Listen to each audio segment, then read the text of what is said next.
Dharmapuri temple సిటీగా మారడానికి తమ సహాయ సహకారాలు పూర్తిగా అందిస్తామని, కాంగ్రెస్ ప్రభుత్వమై ప్రజల పక్షమని, ప్రజాహితం కోరే యాగంలో పాల్గొనడం దైవేచ్ఛ అని, ఇది అదృష్టంగా భావిస్తున్నామని మంత్రులు శ్రీధర్బాబు, కొండా సురేఖలు పేర్కొన్నారు. ధర్మపురి శ్రీ లక్ష్మీ నరసింహస్వామి వారి దేవస్థాన ప్రాంగణంలో 21 మంది వేద పండితులచే నిర్వహిస్తున్న వేద పారాయణ, వేద వాహన కార్యక్రమం చివరి రోజు మహాపూర్ణాహుతి కార్యక్రమంలో పాల్గొనడానికి తెలంగాణ రాష్ట్ర శాసనసభ ఐటీ పరిశ్రమల శాఖ మంత్రి దుద్దిల శ్రీధర్బాబు, దేవాదాయ శాఖ మంత్రి కొండా సురేఖలు ముఖ్య అతిథులుగా హాజరు కాగా, ప్రభుత్వ వైపు అడ్లూరి లక్ష్మణ్ కుమార్, పట్టభద్రుల ఎమ్మెల్సీ జీవన్ రెడ్డి, జిల్లా కలెక్టర్ యాస్మిన్ బాషాలు పుష్పగుచ్చం అందజేసి ఘన స్వాగతం పలికారు. అనంతరం దేవస్థానానికి రాగా ఆలయ అర్చకులు, వేద పండితులు పూర్ణకుంభంతో ఘన స్వాగతం పలికారు. మా పరిపాలన ఇప్పుడే మొదలైంది. మేము 1000 అప్పులు చేసామా, అరకొర అప్పులు చేసామా? ఏది చేసినా ప్రజాహితం గురించి ప్రజలకు మళ్ళా తిరిగి చెందే విధంగా ఈరోజు ప్రజల ఆస్తులను ఇంకా 10 అంతలు పెంచే కార్యక్రమం చేస్తాం.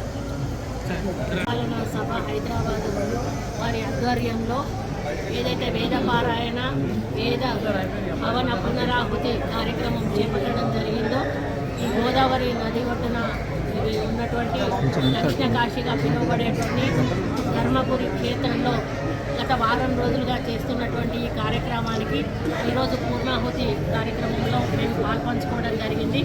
గత 7 రోజులుగా మరి కేదారి గారి ధనాపండి గారి నాయకత్వంలో వేద పండితులందరూ కూడా వచ్చి వారం రోజులుగా నిష్ఠతో చేసి లోక కళ్యాణం కోసం మరి ఈ తెలంగాణ ప్రభుత్వం ముందుకు అడుగు వేయడానికి ఆర్థిక వనరులు కూడగట్టే విధంగా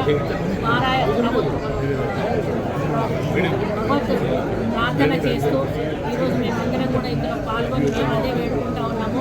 గత ప్రభుత్వం ఏదైతే మమ్మల్ని ప్రజల్ని నష్టాల ఊపిలో పెట్టివేసిందో, మళ్ళీ ప్రభుత్వానికి ఒక మరి శక్తిని, ధైర్యాన్ని ఇచ్చి ఆర్థికంగా ముందుకు నడిపించే విధంగా సహకరించాలని, ఏ 6 గ్యారంటీలు అయితే మేము ప్రజలకు ఇచ్చామో 6 గ్యారంటీలను అమలు చేసే శక్తిని మాకు ఇవ్వాలని కోరుకుంటూ ప్రజల క్షేమం కోసం చేసిన ఈ యాగానికి మేము రావడం చాలా సంతోషంగా భావిస్తున్నాం. మేడారం జాతర ఇప్పటికే మొదలైన పరిస్థితుల్లో వచ్చే భక్తులకు మీరు ఎలాంటి సూచనలు చేస్తారు? ఆల్రెడీ మేము మీటింగ్స్ కండక్ట్ చేస్తూ ఉన్నాం, ఎప్పటికప్పుడు రివ్యూ చేస్తూ ఉన్నాం, అన్ని డిపార్ట్మెంట్స్ డైరెక్షన్స్ ఇస్తూ ఉన్నాం. వచ్చే భక్తులకు ఎలాంటి అసౌకర్యం కలగకుండా అన్ని డిపార్ట్మెంట్స్తో కోఆర్డినేట్ చేసుకుని